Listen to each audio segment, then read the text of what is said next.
Hello, bienvenidas y bienvenidos a Las Reinas Podcast. Yo soy Larisa y estoy muy contenta y emocionada de traerles historias de reinas reales y honorarias, famosas y no tan famosas.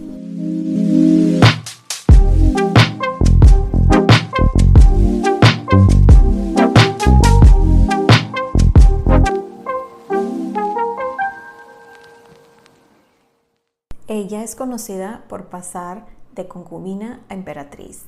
Ella tuvo en sus manos el destino de un tercio de la población del mundo y reinó por 50 años.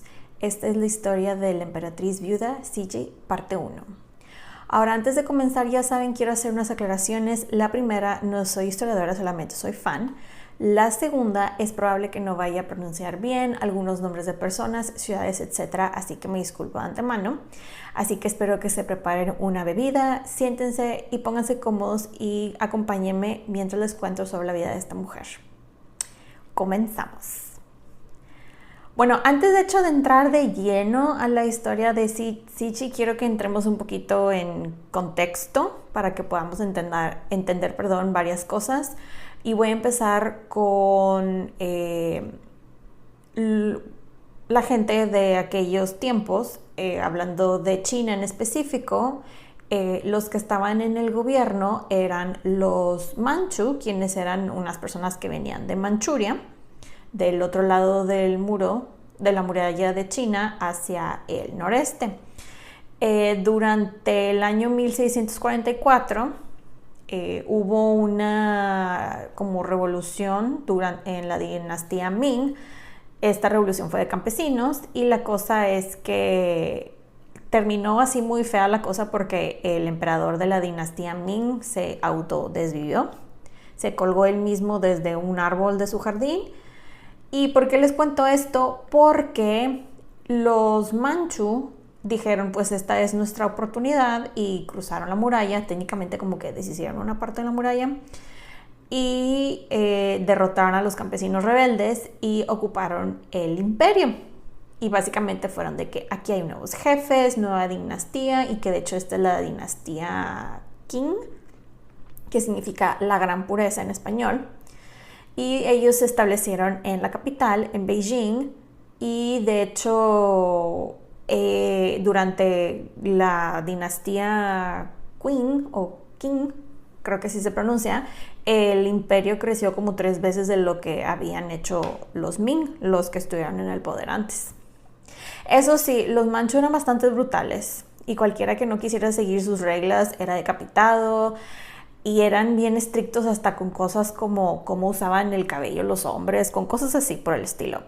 Ahora, otro punto que aclarar importante es que en China, como en otras sociedades, pues había diferentes tipos de etnia / casta, porque prácticamente así lo veían, y dependiendo de qué etnia eras, era como la posición la que tenías en sociedad, el tipo de trabajo que podías tener, etc. Los Manchu eran los que estaban en el top de la sociedad, y de hecho ellos eran muy estrictos en que no está permitido que nadie de nuestra etnia se case fuera de la etnia y cosas por el estilo. A mí se me hizo esto muy interesante. Ellos fueron los primeros en referirse a ellos mismos como chinos, o sea, como el imperio chino de forma colectiva. Y a pesar de que eran bastantes brutales, como habían diferentes etnias dentro del imperio, ellos pues respetaron bastantes las costumbres de dichas etnias. No se metían con eso, al menos que fuera algo que les conviniera honestamente. Por ejemplo, ellos respetaron lo de la etnia de los Han, de la horrible práctica esa de la del vendaje de los pies a las niñas, que porque era estético que las mujeres tuvieran pies pequeños, que digo, esta tortura la sufrieron mujeres por más de 1000 años y esto empezaba cuando eran bebés, así que imagínense. Una de las costumbres que ellos sí adoptaron de la etnia Han era eso de separar a los niños y a las niñas, incluso de adultos siempre las mujeres estaban de un lado y los hombres estaban de otro, incluso teatro, ópera, lo que fuera. Y bueno, cerrando este muy breve y resumido paréntesis sobre la etnia que estaba en poder en el momento, vamos a hablar sobre la reina de esta historia, que es Cixi. En el caso de ella en específico, ya ven que en muchos episodios les digo, no tenemos ni siquiera el año o referencia del año. Bueno, en el caso de ella tenemos referencia de año, pero no sabemos cómo se llamaba. Las mujeres en este entonces, al menos en China, no eran dignas que ni siquiera se escribieran sus nombres porque, y cito, eran demasiado insignificantes para ser registradas. Y el único registro que tenemos de Cixi es uno que escribieron, y cito, la mujer de la familia Nala. Ahora, después les voy a comentar un poquito más al respecto. Sí estaban obligados los papás a registrar a las hijas, pero el registro era algo como lo que les acabo de leer, de que una mujer de esta familia y ya. Por cuestiones de como continuidad y para que fluya la historia, la voy a estar llamando Cixi, porque, bueno, aparte ese es el nombre por el que ella es más conocida, porque tuvo varios nombres. Y nota adicional sobre su nombre, busqué por todos lados en el internet cómo se pronunciaba correctamente, y la verdad es que ni el internet se puso de acuerdo, porque me salieron varias versiones de cómo se pronunciaba el nombre. Al parecer, pero digo, puedo estar equivocada porque no conozco a ninguna persona que hable chino o sea china que me corrigiera, la pronunciación correcta es Cixi, pero la verdad es que no sé si esa pronunciación me salga cada vez que voy a decir su nombre, así que puede ser cualquiera de esas versiones de ese nombre, pero discúlpenme, no es adrede, es porque genuinamente se me va la onda, pero ya saben. Y bueno, cerrando este muy breve paréntesis y continuando con su historia, les digo, no teníamos nombre, pero tenemos año de nacimiento, que fue 1835, y muy probablemente nació el 29 de noviembre de este año. Ahora, según las fuentes que yo encontré, dicen que ella nació el 10º día del 10º mes lunar, que sí corresponde más o menos a estas fechas, pero pues acuérdense que la astrología china es bastante diferente a lo de este lado del mundo, al oeste. Acuérdense que ellos incluso hasta celebran el año nuevo lunar, que si no estoy equivocada, creo que casi siempre es como por febrero, marzo, por ahí. Entonces sí, es un calendario diferente, pues. Pero bueno, ella, les cuento que nació en una familia pues bastante bien, honestamente, acomodados. O sea, vivían bien, sus ancestros habían tenido puestos en el gobierno, ellos tenían una casa pues bastante espaciosa, limpia, y que al parecer esto de la casa limpia era algo muy guau, porque por todo lo que leí, la ciudad de Beijing, de donde es Cixi, era una ciudad que honestamente estaba medio gross, como que no habían querido invertir en pavimentar calles, entonces llegaban caravanas que eran traídas por animales, y pues ya saben lo que hacen los animales, y luego al parecer llovía bastante y se inundaba todo y todo andaba ahí flotando. Entonces si vivías en una casa que estuviera limpia era así como de que, oh, eres una persona que le va bien, ¿no? Pero bueno, no sabemos mucho de ella, de su infancia como tal, pero pues la verdad es que sabemos que la pasó mejor que el niño promedio allá en China. Sí sabemos que era una niña, pues a la verdad, muy inteligente, muy observadora, que esto era algo que le serviría después. También sabemos que ella era alguien que tenía una mente muy curiosa, le interesaban varios temas y genuinamente le interesaba aprender. Era una persona muy curiosa, les digo. Y ella pertenecía a la etnia de los manchú. Entonces, lo bueno fue que no se saltó lo del vendaje de los pies, los conservó bonitos y le crecieron y todo eso. Su papá, un hombre llamado Hyun Heng, creo que sí se pronuncia, fue secretario y luego tuvo un puesto en el Ministerio de Oficiales. Sobre su mamá no sabemos nada, lamentablemente. Y como ella era de una familia pues acomodada relativamente, ella tuvo una educación, y por educación me refiero a que le enseñaron a leer y escribir un poco de chino. Se me hizo esto muy interesante. A ella le enseñaron a dibujar, a jugar ajedrez, a bordar, a hacer vestidos, lo cual esto sería indispensable para cualquier mujer de su estatus, pero sobre todo este sería un skill que le haría destacar después y le ayudaría bastante.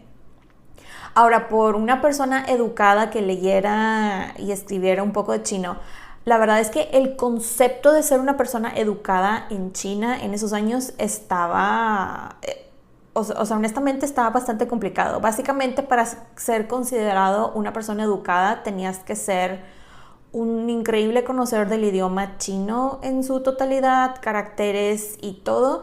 Y por todo lo que leí, el chino que se hablaba era un chino muy diferente al que se escribía.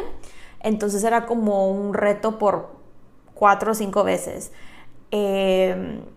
Entonces, o sea, eran prácticamente 2 idiomas los que se hablaban simultáneamente, y luego aparte estaba el manchú, que ese de a tiro ella no lo aprendió y todo.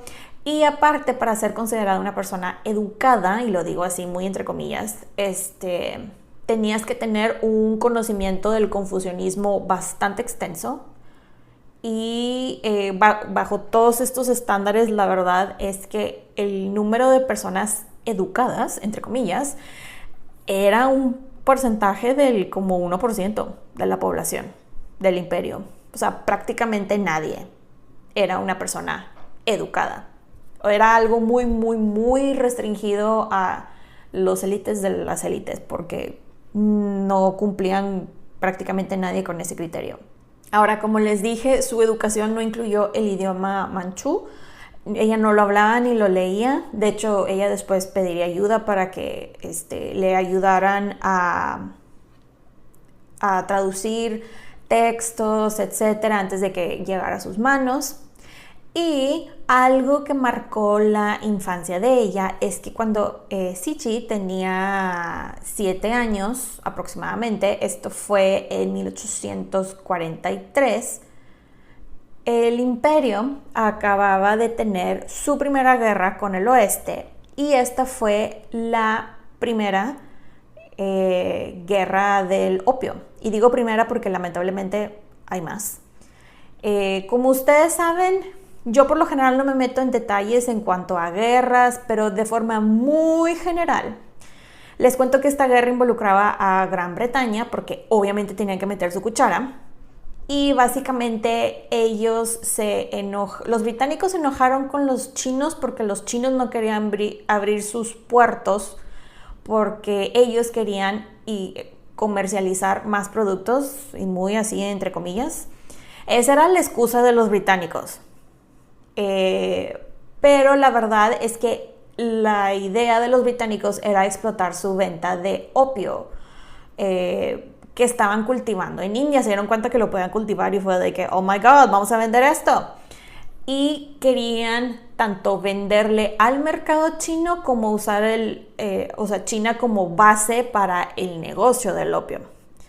Ahora, no es como que en China no supieran ni que nunca hubieran probado el opio. O sea, esto no era algo nuevo. Llevaban siglos usándolo para fines medicinales, pero después de un tiempo, varios siglos después, se dieron cuenta que pues la gente ya lo estaba como que consumiendo de más, y fueron de que pues vamos a como que prohibir aquí la venta, ¿no?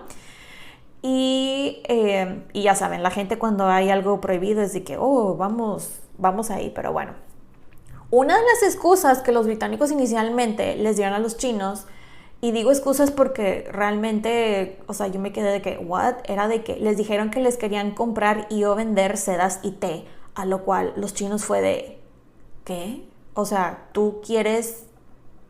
¿Por qué rayos te compraría té si nosotros prácticamente lo inventamos hace miles de años? Y de hecho, los registros más antiguos que se tiene sobre el consumo del té son de China. Entonces ellos así como de que, como, ¿por qué? Y los británicos, no, o sea, no es tanto por el té, o sea, sí, les queremos comprar té y les queremos comprar sedas, y la verdad es que la postura del emperador en aquel tiempo era de que era una postura cerrada completamente hacia los extranjeros. O sea, aquí extranjeros no son bienvenidos, no queremos nada de ustedes, nada, bye, así, completamente cerrado. Entonces les dijeron de que no, o sea, no queremos abrir puertas, no queremos meter a extranjeros al imperio. Y esto no le gustó a los británicos. Entonces los británicos fueron, o me abres los puertos por las buenas o me abres los puertos por las malas. Y pues fue por las malas porque literal se prepararon, mandaron a toda la Navy. Y acuérdense que en este tiempo era cuando estaba Victoria de reina, y también fue uno de esos tiempos en que el imperio creció bastante, pero pues no creció por, digamos, medios, ¿cómo lo decimos de forma amable? No fue un crecimiento justo para todas las partes involucradas. Creo que esa es la mejor manera que tengo de decirlo. Entonces, esta era una de las navies más, pues literal era la más poderosa del mundo. Y llegas con los chinos que no tenían ni manera de defenderse, nada. Entonces, pues obviamente, ¿cómo se iban a defender? Obviamente ganaron los británicos, pero la cosa es que como los chinos perdieron la guerra, fueron obligados a pagar unas multas ridículamente altas y unas indemnizaciones que se inventaron ahí los británicos, que lamentablemente el pueblo chino tuvo que pagar. Ellos fueron los que la sufrieron. Y de hecho aquí viene involucrada la familia de Cixi, porque su bisabuelo había sido, él tenía un puesto en específico en la corte, era como guardián de algo. La cosa es de que como tuvieron que hacer recortes para pagar lo de la indemnización y todo eso que le debían a Gran Bretaña, el emperador empezó a hacer recortes de presupuesto por todos lados y se dieron cuenta que faltaba dinero de una cuenta, no sé qué. La cosa es que se pusieron a investigar y dijeron, no, pues es que el señor el bisabuelo, está involucrado y ahora usted, señor, tiene una deuda de 43,200 taels.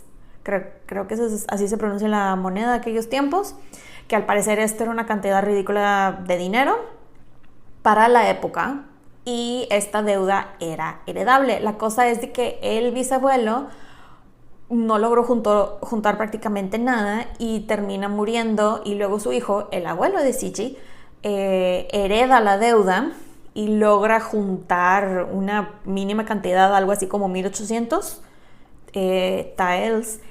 Pero luego el señor lo meten a la cárcel porque como que no estaba juntando suficiente dinero suficientemente rápido. Entonces el papá de Cixi hereda la deuda y estaba en modo de que, o sea, ¿y cómo le hago? ¿Qué hacemos? Y la verdad es que el papá de Cixi, él confía, o sea, se ponía a platicar con su hija y ahí hacían lluvia de ideas y cuánta cosa de que cómo podían economizar, etcétera, y cuánta cosa.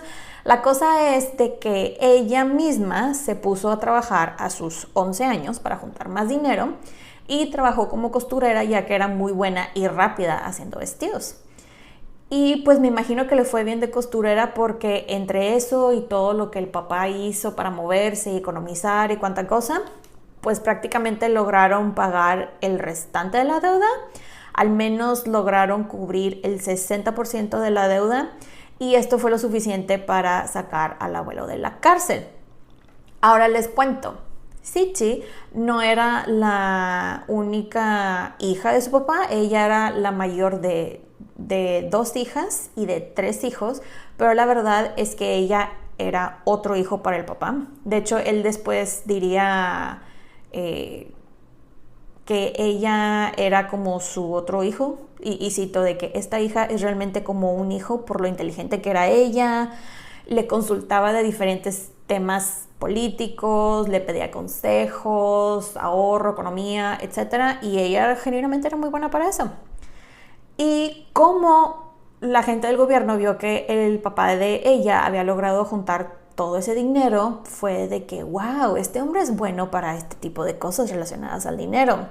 Y lo premian en 1849 con un puesto de gobernador en la región de Mongolia, y pues se va toda la familia para allá y se establecieron en un lugar llamado Hohhot, creo que sí se pronuncia, que está en como que Inner Mongolia, así decía la descripción. Y digo, esta era la primera vez que Sichi salió de Beijing, más allá de la ciudad de Beijing, más allá de la muralla, y la verdad es que se dio cuenta que le gustaba bastante el viajar, el ver cosas fuera de la ciudad, respirar aire limpio, estar en contacto con la naturaleza.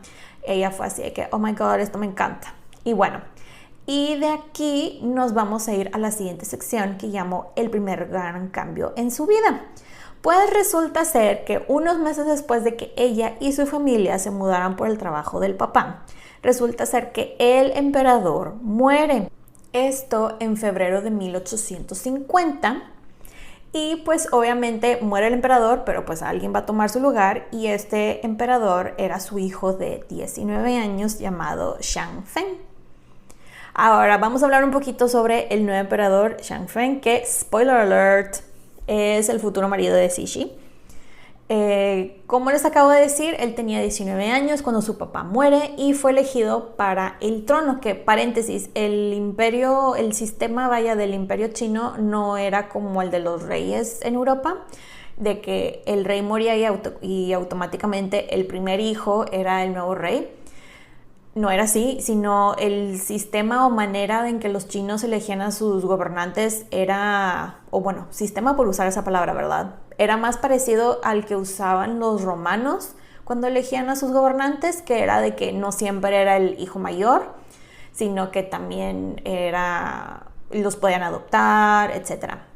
Y en el caso específico de Shang Feng, él era uno de los hijos del emperador, y él fue elegido por su papá para que ocupara ese puesto como emperador. No era el mayor, pero era el que el papá consideraba que era el más apto para el rol.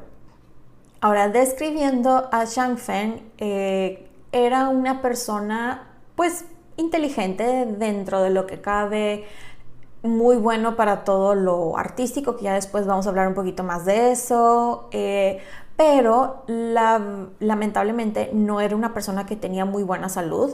Al parecer esto se debía porque él nació prematuro, y pues en esos tiempos no había medicina y o tecnología para ayudar a los bebés prematuros, pero contra todo pronóstico sobrevivió su infancia, pero la verdad es que toda su vida tuvo problemas de salud. Y luego aparte, en una de esas que andaba cazando, él se cayó de su caballo y no quedó bien, quedó medio cojo.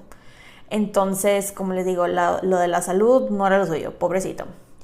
Y aparte de su terrible salud, este hombre vivió una vida de excesos. Y cuando digo excesos, es excesos así en rojo, mayúsculas, etc. O sea, imagínense la versión de los 1800 de sexo, drogas y rock and roll, que yo creo que aquí sería algo así como sexo, drogas y alcohol, porque este hombre, bueno, ya se van a dar cuenta. Pero bueno, cerrando el paréntesis y continuando con la historia, pues ya tenemos nuevo emperador, tenía que tener a su emperatriz y concubinas, y pues tenían que armarle su harem, ¿no? Y voy a usar la palabra harem porque creo que es como lo más fácil para que todo el mundo entienda. El harem del imperio chino, a diferencia del que vimos del imperio otomano, cuando les conté la historia de Hürrem y todo eso, ellos hacían castings para seleccionar a las concubinas, que eran de las mejores familias, vaya, no se las robaban, como a Hürrem, por ejemplo. Y pues inicia todo esto del casting, abren la convocatoria para encontrar a las concubinas imperiales, esto en 1852, y ahora se estarán preguntando cuáles sean los requisitos para ser una concubina imperial. Bueno, pues les cuento.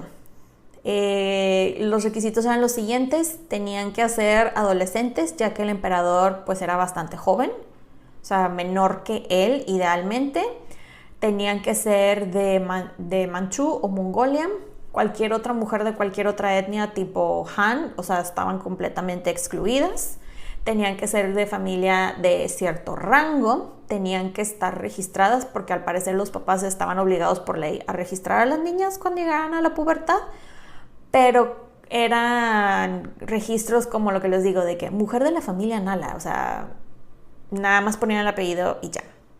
Sichi calificaba porque ya tenía sus 16 años, más o menos, y pues obviamente ya estaba en la lista, al igual que otras niñas, y otras niñas de todo China, ¿no?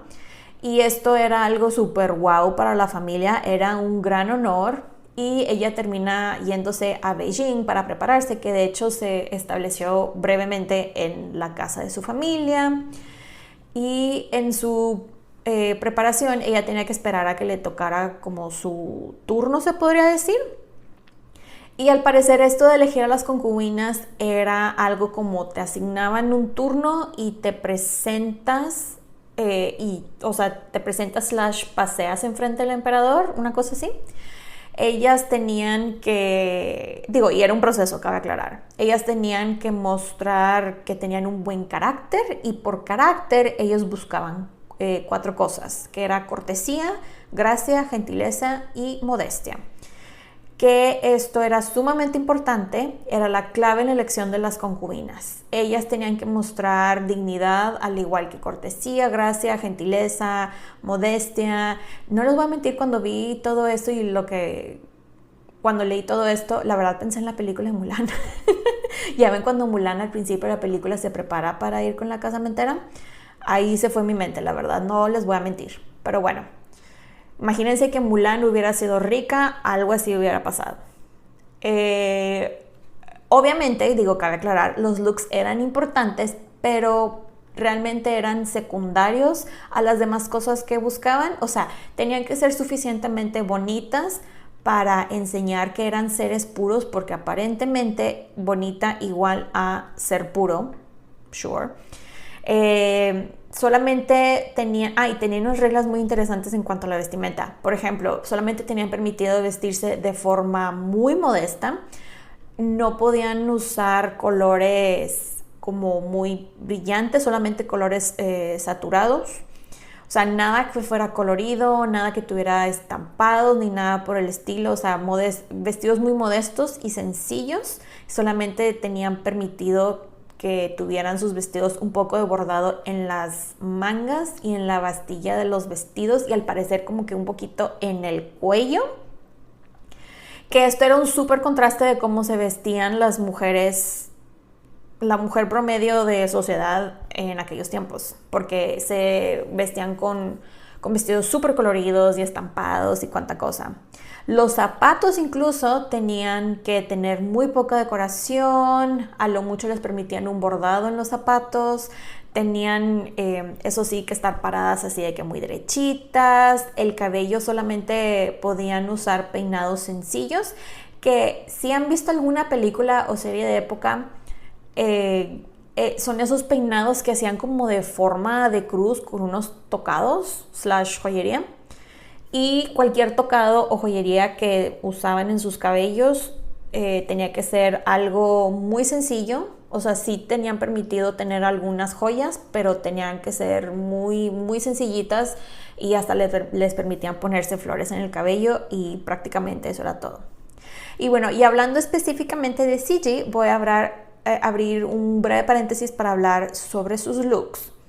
Por todo lo que leí de ella, al igual que las fotos que hay de ella, y pinturas, que bueno, esto ya es años y años después, aquí estamos hablando de ella adolescente. Ella tenía un porte bastante impresionante, era muy elegante, era alguien que llamaba bastante la atención precisamente por eso. Y pues ella cumplió con todo lo que estaban buscando, ¿no? Que si el vestido, que si los zapatos, que si el tocado, todo eso. Tenía una postura impresionante, se movía con gracia y cuánta cosa. Y digo, según los registros que leí, ella la describían como alguien que no era bonita, pero, y cito, una mujer muy bendecida con una piel muy fina y un par de manos muy delicadas. Que aún después de que, o sea, que pasaran los años y todo, ella conservaba sus manos tan bellas y suaves como las de una mujer joven. Entonces tenía las manos muy bonitas y una piel impresionante, lo cual qué padre, honestamente. También tenemos los relatos de la artista estadounidense Catherine Carl, quien de hecho pintaría uno de los cuadros más famosos de ella, que ella le describió como una mujer con una nariz muy alta, un labio superior con gran firmeza y una grande pero ancha boca, y que tenía unos ojos muy expresivos. Y esto de los ojos expresivos me da risa porque esto es algo que se repite bastante en la historia de ella, que ella era de esas personas que nada más con mirarte ya sabías cómo te iba a ir.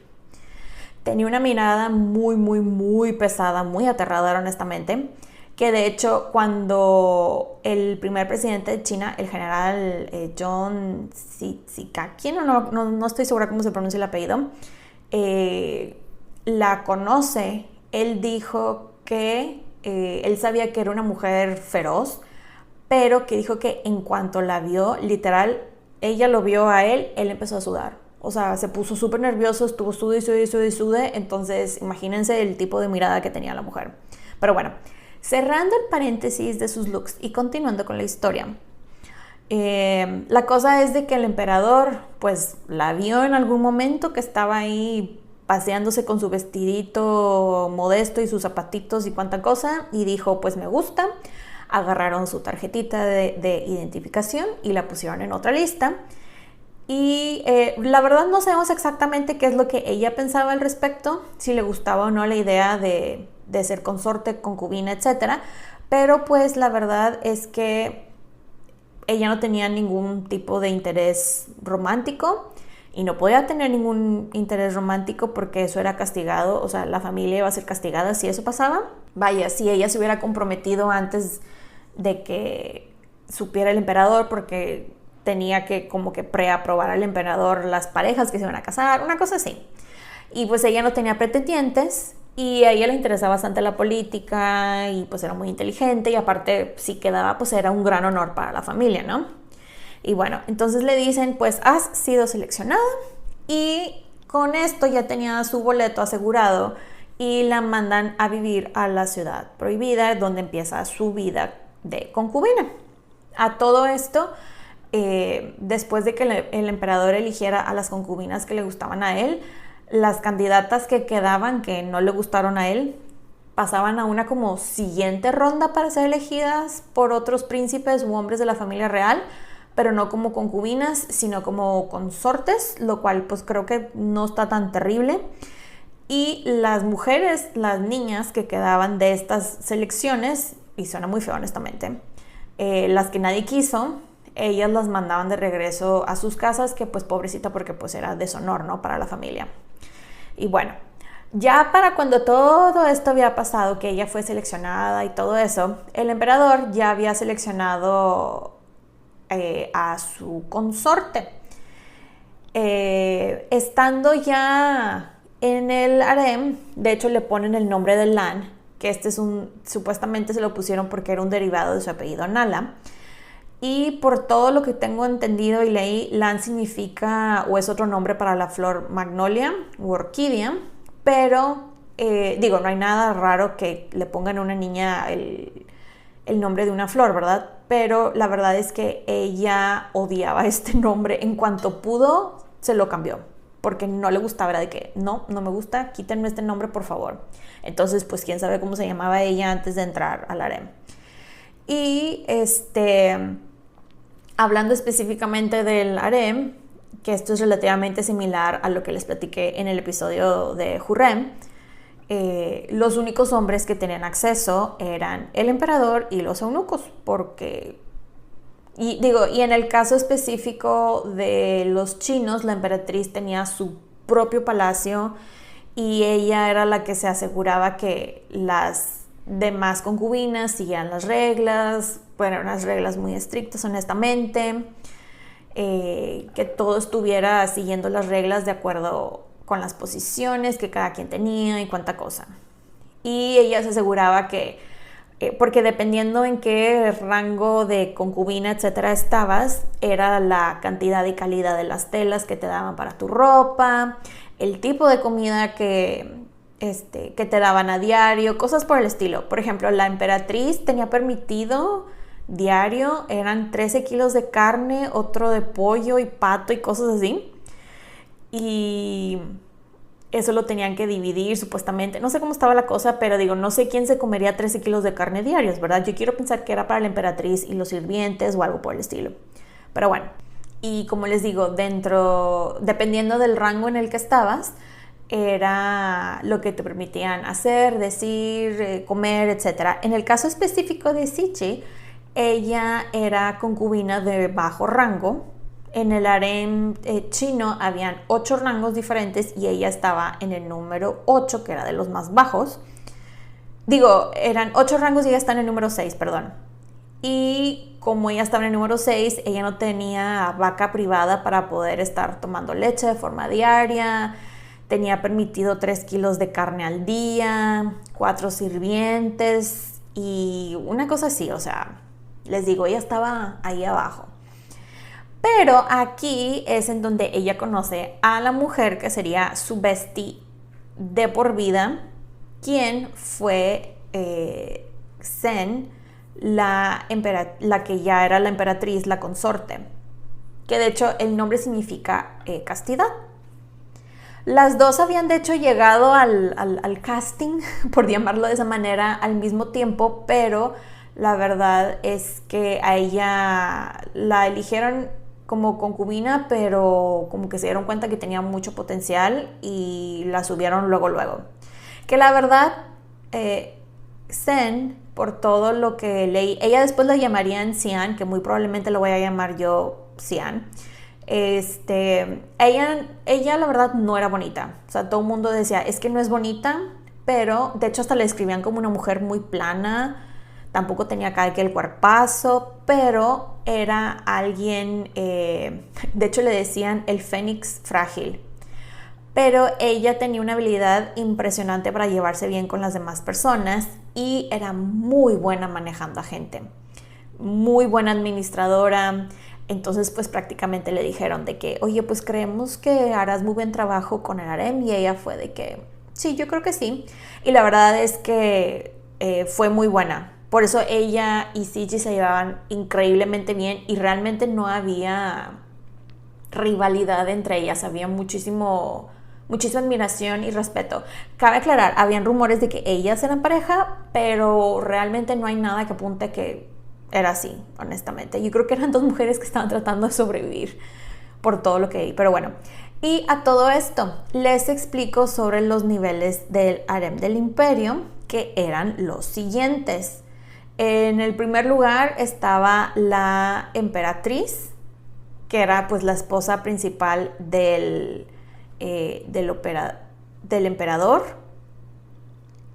Estaba la consorte noble imperial en el número 2, las consortes nobles en el número 3, las consortes en el número 4, las concubinas imperiales en el número 5, las damas nobles en el número 6, que aquí es donde está Sichi, y luego estaban las asistentes femeninas de primera clase, y en el número 8 eran las asistentes femeninas de segunda clase. Y bueno, cerrando el paréntesis sobre el harem y continuando con la historia, ¿se acuerdan que les había platicado que el emperador le gustaba compartirse y todo eso? Bueno, ya cuando tenía su harem listo, la verdad es que ese hombre le dio rienda suelta al asunto.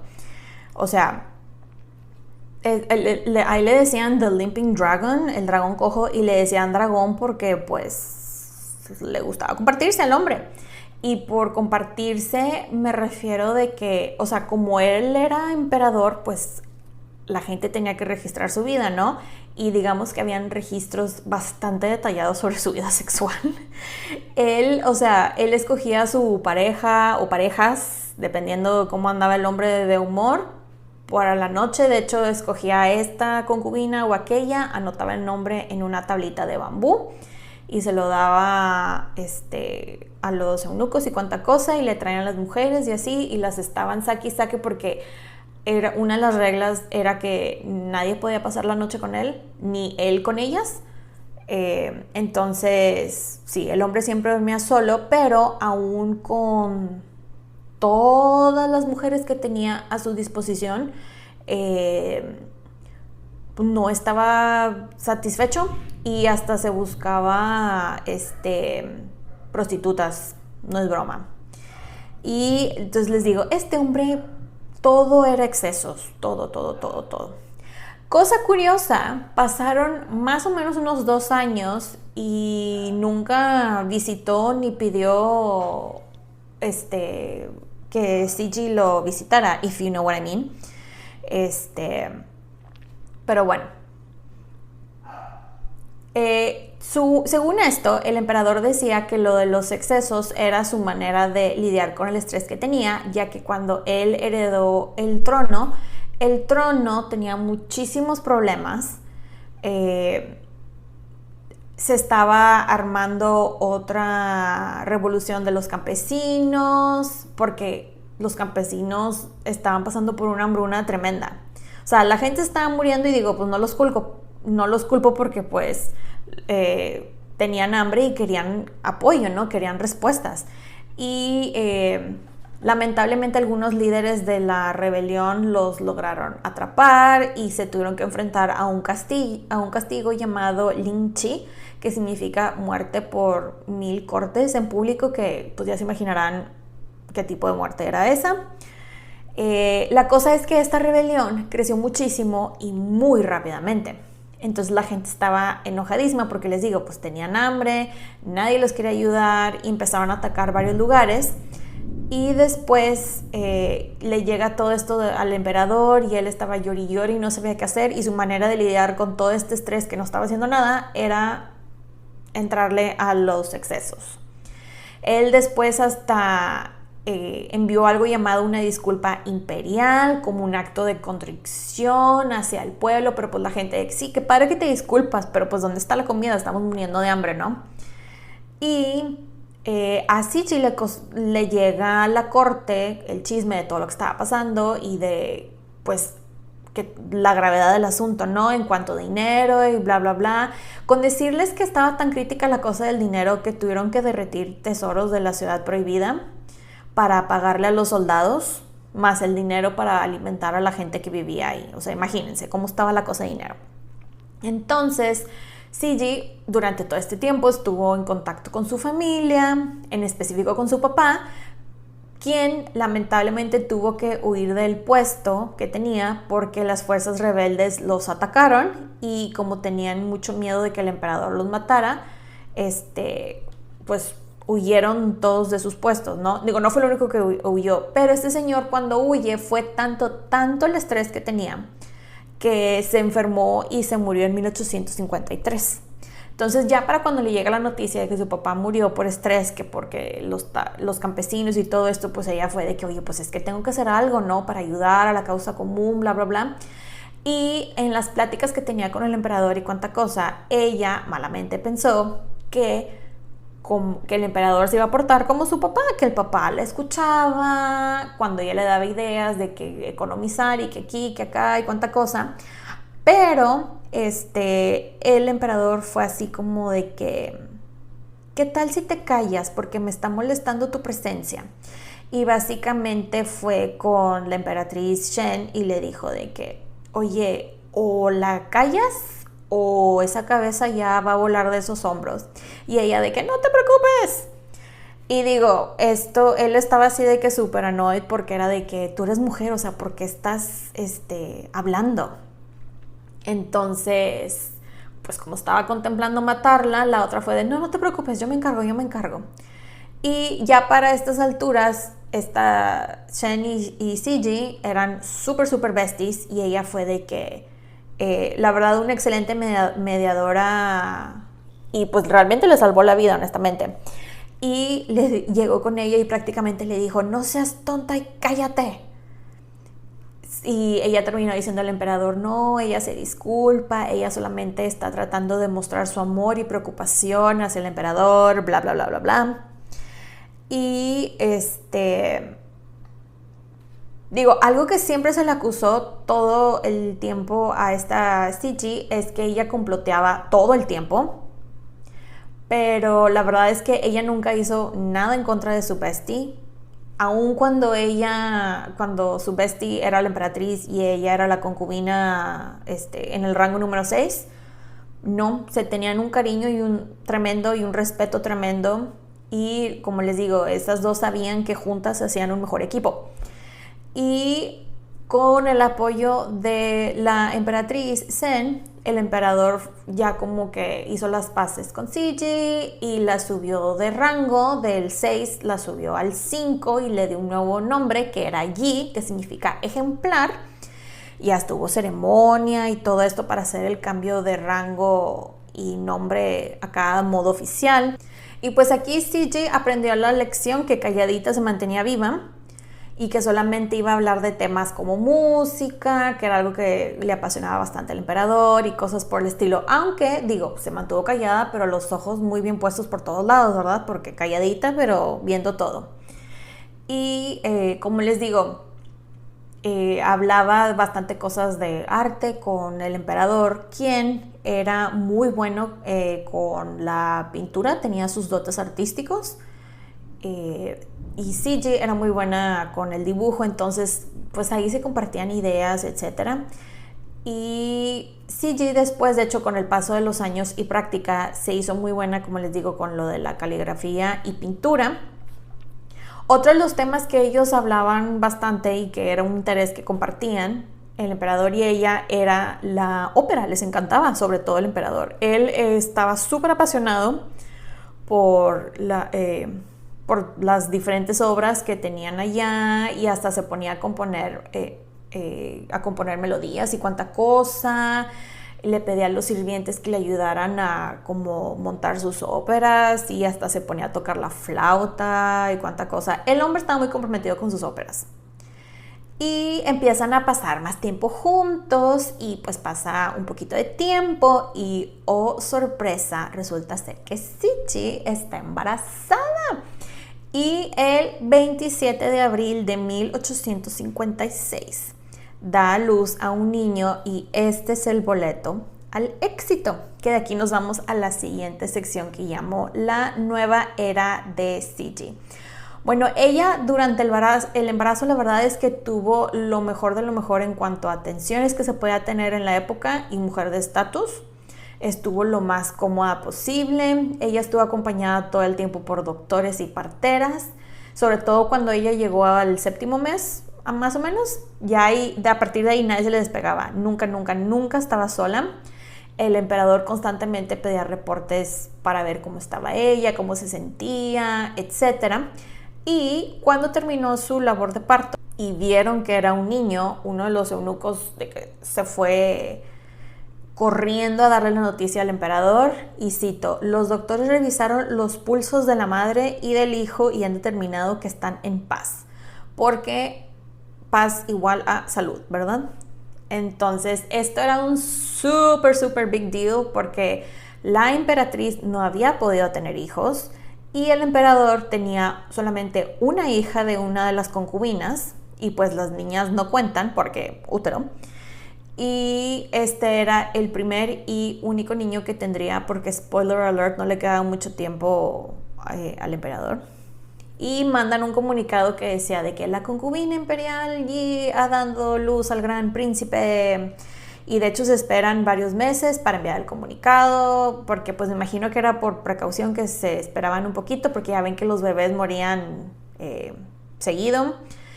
incluso le hablaron hablar a la mamá de ella y le invitaron a la ciudad prohibida para que la cuidara, o sea, que apoyara en el cuidado de ella y cuánta cosa. Y luego hubo, esto me dio mucha atención, hubo una ceremonia en la cual el astrólogo de la corte hizo un hoyo en la parte de atrás de los departamentos de CJ, y en este hoyo lo llamó el hoyo de la alegría, y enterraron con unos palillos, o sea, con los que comen así, enterraron eso, y ahí enterraron el cordón umbilical y la placenta, lo cual, ok. Al niño lo llamaron Saichun, y él era la emoción de su papá y de la corte, porque por fin tenían a un hombre que podía heredar.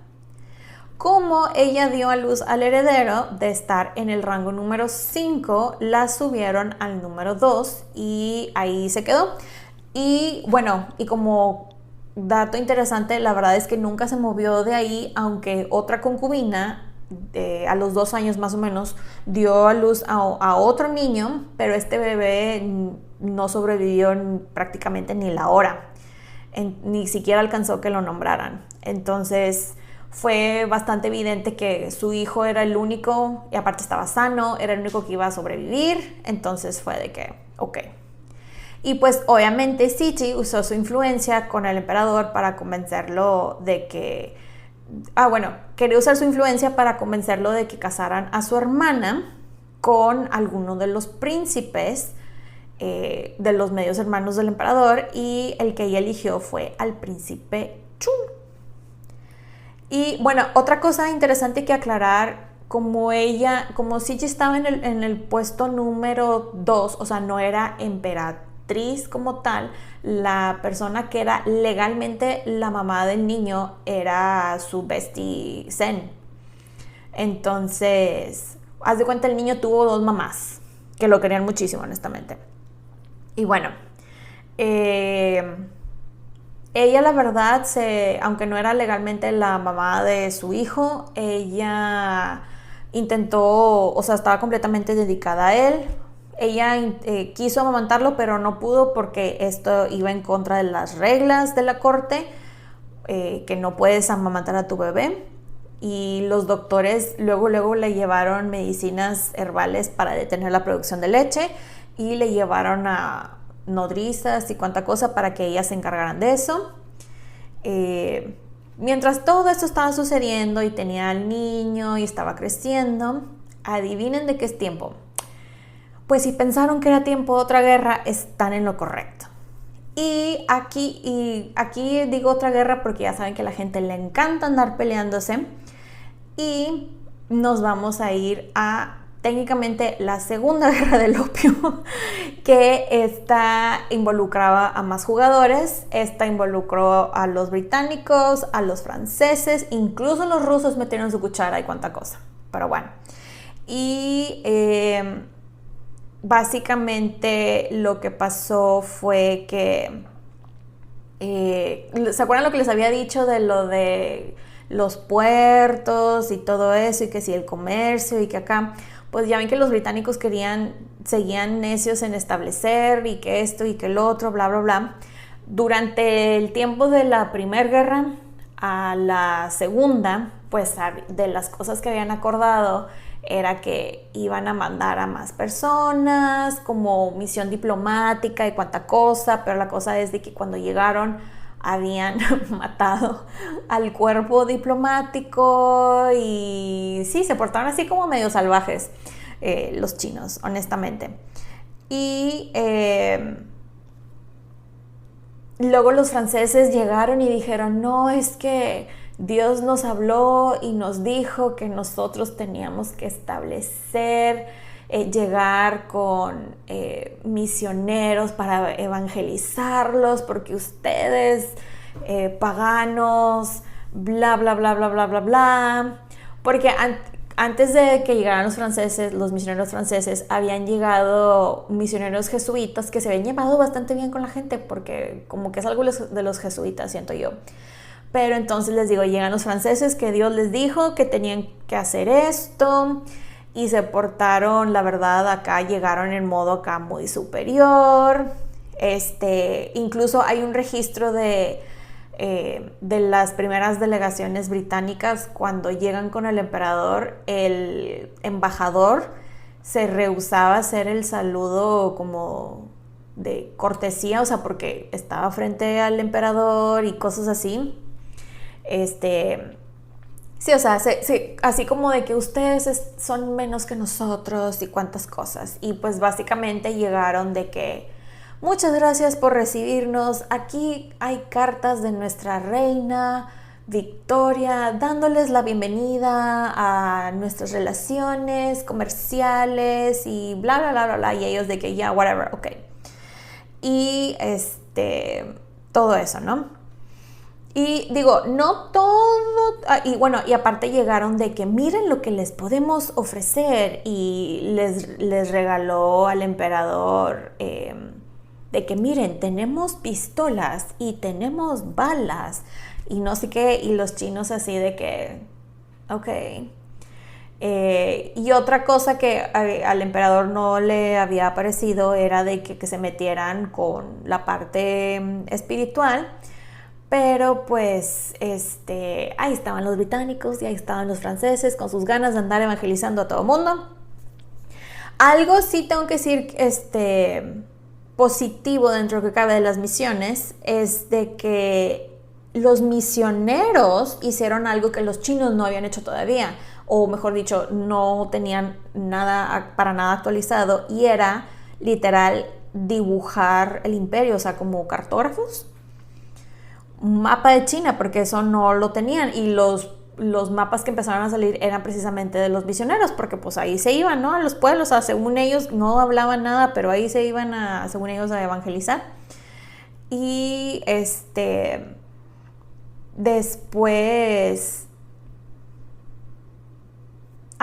otra de las cosas, perdón, me fui aquí con mis notas. Otra de las cosas positivas de abrimos las relaciones comerciales y amistosas con las demás naciones era que China en este tiempo, de 300 millones de personas más o menos, en un lapso de 50 años la población creció 100 millones más, y por eso estaban pasando hambrunas, porque no se daban abasto el campo, etcétera. Entonces llegan los misioneros y traen comida de ellos que los chinos nunca habían visto, como cosas como papas y tomates y así, y ya ven que es fácil que se te den las papas y cuánta cosa. Y como la mayoría de la población era rural, pues esto fue algo que en ese sentido no pudieron decir que no. Y el elote, perdón, no eran papas y tomates, eran papas y elotes. Pero bueno, sí, siguieron peleando por lo del opio y todo eso. Rusia se metió en no sé qué parte y cuánta cosa. La cosa es de que esto fue otro desastre, y súper desastre. Y esto se condensó en un tratado que llamaron el Tratado de Nanjing, creo que así se pronuncia. Y la verdad es que a los chinos les fue horrible. Les fue horrible. Aquí fue cuando se vieron obligados a, entre comillas, regalarles, muy entre comillas, la isla de Hong Kong a los británicos, porque los británicos fueron de que yo quiero esta isla. Y digo, le invirtieron bastante en infraestructura y cuánta cosa, y bueno, ya saben lo que pasó con Hong Kong, cuando se la regresaron a los chinos, etc. Entre las cosas que se incluyeron eran que tenían que aceptar la llegada de más misioneros, en especial misioneros católicos franceses. Para todo esto los obligaron a que iban a tener que consumir el opio que los británicos les iban a vender.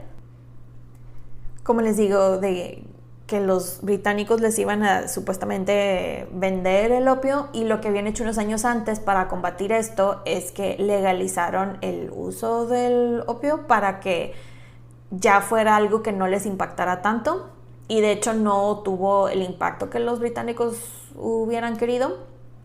Pero bueno, que de hecho el opio lo llamaban la droga a los extranjeros, porque ellos llegaron acá muy locos con su droga. ¿Qué digo? Y si saben de por ejemplo, de esa época era una de las drogas más usadas. Incluso la reina de Inglaterra la consumía. Creo que ella era algo con agua así diluido, una cosa así.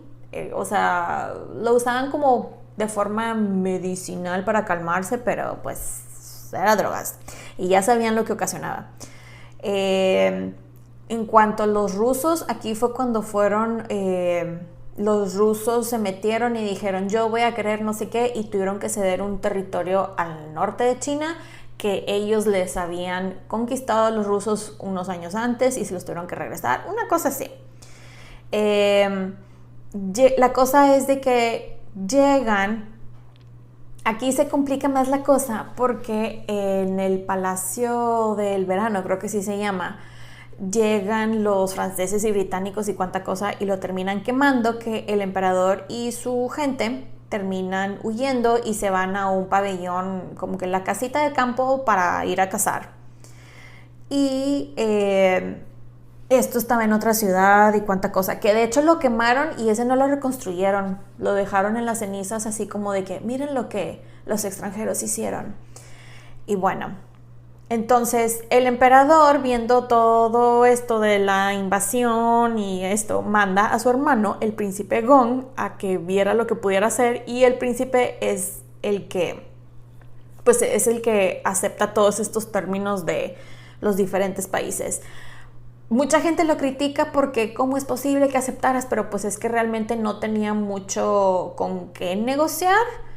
O sea, lo entiendo, pero no lo entiendo. Pero de hecho la razón por la cual el príncipe Gong no fue elegido para ser el siguiente emperador por su papá era porque el papá era súper anti-extranjero y él era de los hijos el más pro-extranjero y pues no quería una persona radical en el poder, ¿verdad?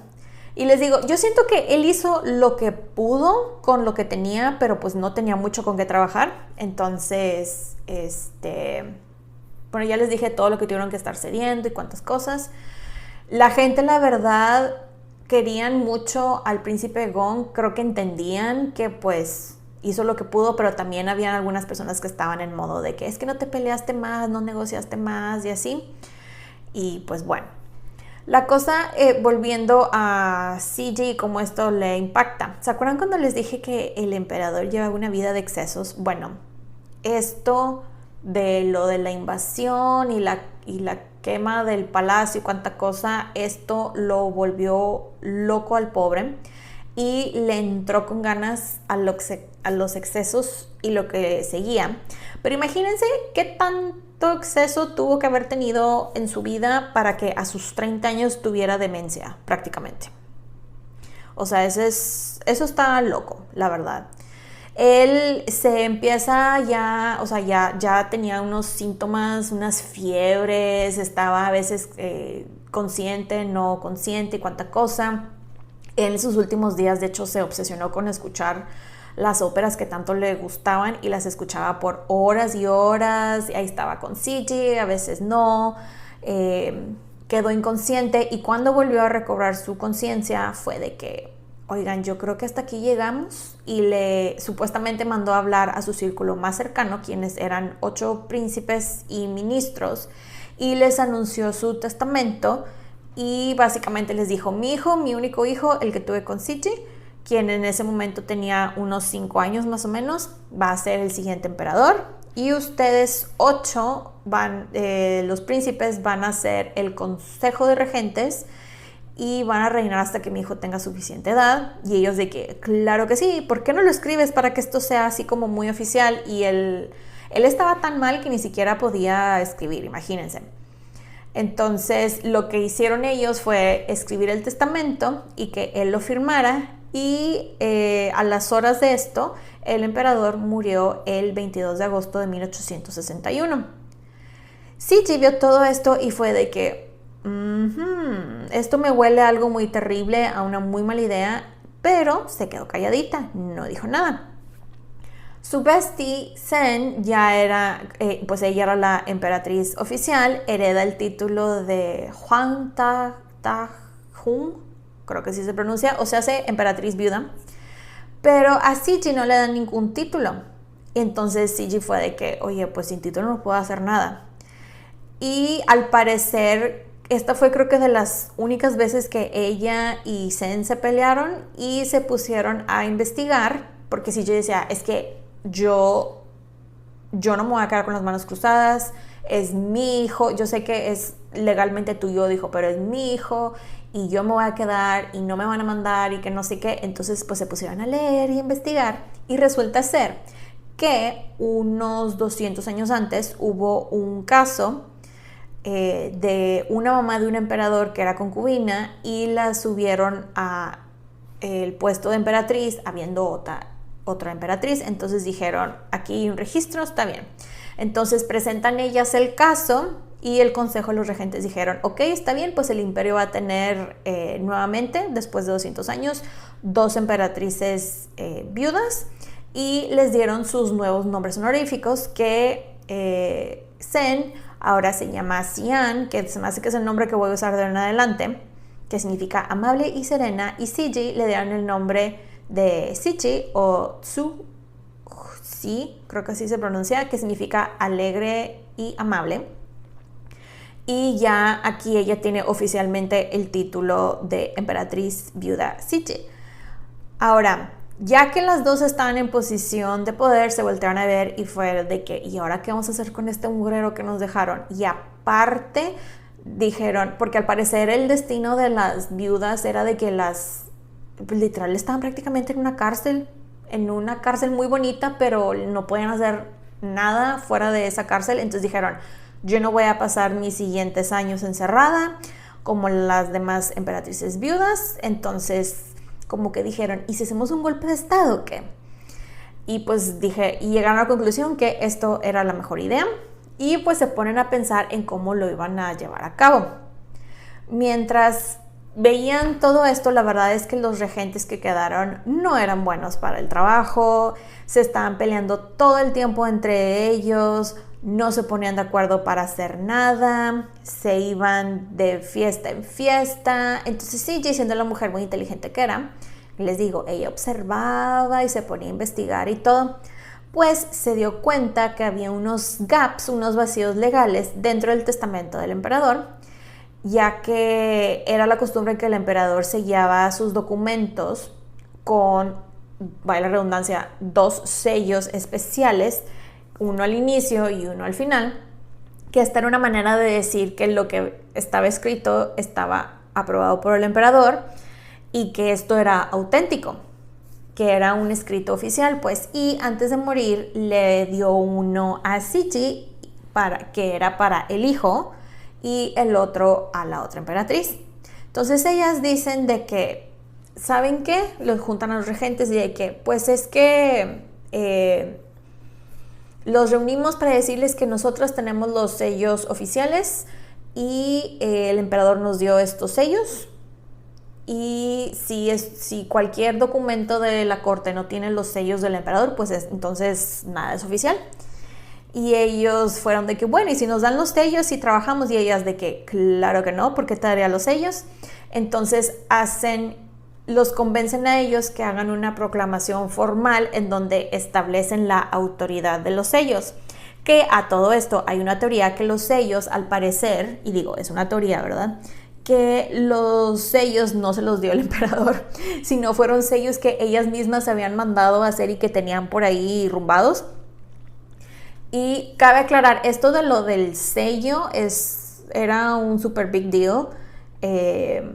O sea, si mandabas a hacer un sello y pertenecieras a la corte, era algo muy artístico, o sea, era algo muy caro que mandabas a hacer y cuánta cosa. Pero pues la cosa es de que al final del día creyeron que los sellos eran el emperador y eso era lo que contaba. Luego, ya que tenían la parte 1, que era reconocer la autoridad de los sellos, Siji dice, parte 1, check. Sellos del poder, check. Ahora, parte 2, necesitamos aliados, y voltea a ver al príncipe Gon. Ahora, por todo lo que leí del príncipe Gon, como les digo, de que aparte que no negoció nada con los extranjeros, él era un hombre relativamente decente e inteligente. Según los reportes de los misioneros extranjeros que quedan, lo describen como un hombre muy guapo, aún con su cara llena de cicatrices de la varicela. Yo vi fotos del príncipe Gong, debatible, misioneros, pero bueno. Pero era una persona, la verdad, muy tranquila. Él no tenía muchas ambiciones en la vida, él era un hombre muy leal, y algo que tenía él, que era lo que más le agradaba a Ciji para su plan del golpe de estado, era que él era una figura muy querida, muy respetada, era un hombre muy carismático. Y sabía que necesitaba a alguien así en su equipo, específicamente por la parte de hombre, ¿verdad? Entonces, Ciji muy inteligentemente se saca de contrabando un edicto que tenían ahí guardados los regentes y usó eso para hacer que el príncipe Gong fuera a verla, bueno, tanto a ella como a Xian, en donde estaban. Y luego se pusieron a platicar y cuánta cosa, y básicamente le dijeron, se vieron varias veces, pero básicamente la conversación empezó como de que, oye, mira, pues así está la cosa, estos hombres están haciendo aún más mugrero con lo que tenemos de imperio y no nos podemos permitir eso, ¿cómo va a heredar mi hijo esto después? Que bla, bla, bla. Y el príncipe les dijo de que pues yo sí creo que va a tener que ser necesario usar la fuerza para sacarlos del poder, pero solamente si hacen algo imperdonable. Y luego Ciji, déjame ver qué puedo hacer que sea considerado imperdonable. Y le dice, se va este chavo, el príncipe, y voltea a ver a Xian y le dice algo así como de que, ya sé, vamos a tener que hacer algo en presencia, vamos a tener que convocarlos y provocarlos en presencia del emperador. Y Xian fue de que, me está gustando cómo estás pensando. Y efectivamente eso fue lo que hicieron. Convocan a los regentes. Estaban ellas dos sentaditas. Ciji tenía al emperador en sus brazos, que estaba dormido, y así moviéndole el pelito y cuánta cosa. Entonces ellas empiezan a preguntar sobre una petición que habían hecho en nombre del emperador, y ellos les contestaron horribles, súper groseros, y les gritaron de que ustedes, ¿quién se creen que son? Son mujeres, no tenemos por qué responderle a mujeres, ustedes son inferiores, tipo así. Pero fue tanta la gritadera y cuánta cosa que el pobre emperador se levanta de los gritos y estaba increíblemente asustado, que hasta pipí se hizo el pobre niño del susto que tuvo. Entonces, como esta petición estaba en nombre del emperador y le gritaron al emperador hasta el grado que lloró y se hizo pipí en sus pantaloncitos, esto es considerado una increíble falta de respeto. Entonces, pues esto era imperdonable, ¿no? Entonces, Ciji procede a escribir sobre el incidente en un edicto y se lo manda al príncipe Chun, el que se casó con su hermana. De hecho, para que le corrigiera gramática y cuánta cosa. Y hasta el cuñado fue de que esto es una muy buena idea para sacar a esos hombres del poder, cuñada. La verdad, yo te apoyo. Entonces, como el emperador había muerto, el proceso que tenían que seguir era que tenían que llevarse el cuerpo de regreso a Beijing, y se ponen de acuerdo Ciji y Xian, y ellas se adelantan y se ven con el príncipe Gong en el último día del 9º mes lunar. Y se ponen a leer un documento a los regentes diciéndoles palabras más o menos, les dice de que nos bullearon a nosotras, pero nosotras, unas simples mujeres, no importa. Lo que importa y lo terrible que hicieron fue que bullearon al emperador, y eso es imperdonable. Y ellos se pusieron bravísimos y ellas los mandaron a arrestar, y ellos de que, pero ¿con qué autoridad me arrestas si estos documentos de los que hablas no son oficiales? Y Ciji ¿de qué estás hablando? Mira, aquí están los 2 sellos reales que tú dijiste que tenían toda la validez para documentos oficiales. Entonces arrestan a los que estaban ahí, Y en otro momento de drama, otro de los regentes, que este era un hombre que se llamaba Sushun, este señor, la verdad, era una fichita de persona, un verdadero hijo de su Pink Floyd, y esa es la manera más amable que tengo de describirlo, porque era un sádico. O sea, ese hombre estaba loco, honestamente. Bueno, resulta ser que este señor lo cacharon en pleno acto, wink wink, con 2 concubinas mientras estaba escoltando el cuerpo del emperador que acababa de morir. Lo cual esto era una súper ofensa. Entonces CG fue de que ya tengo con qué matar a este hombre, porque la verdad mucha gente deseaba la muerte de este hombre, o sea, así de malo era, honestamente. Entonces CG fue de que ejecútenlo. Y las últimas palabras de él cuando llegó el día de su ejecución fueron de que él subestimó a, y cito, esta simple mujer. Luego muere, ya después que muere Sushun decapitado, y 2 regentes más fueron obligados a desvivirse con una mascada de seda, que este método de hecho tiene un nombre, se llama Si-Bo, que significa otorgar seda. Y básicamente le dijeron, aquí está tu mascadita de seda, ahí está un árbol, procede por favor. Y era una manera que ellos tuvieran un poco más de dignidad, porque era una muerte un poco más privada supuestamente. Y a los regentes que quedaban los dejaron ir porque pues decidieron que no eran acá tan peligrosos.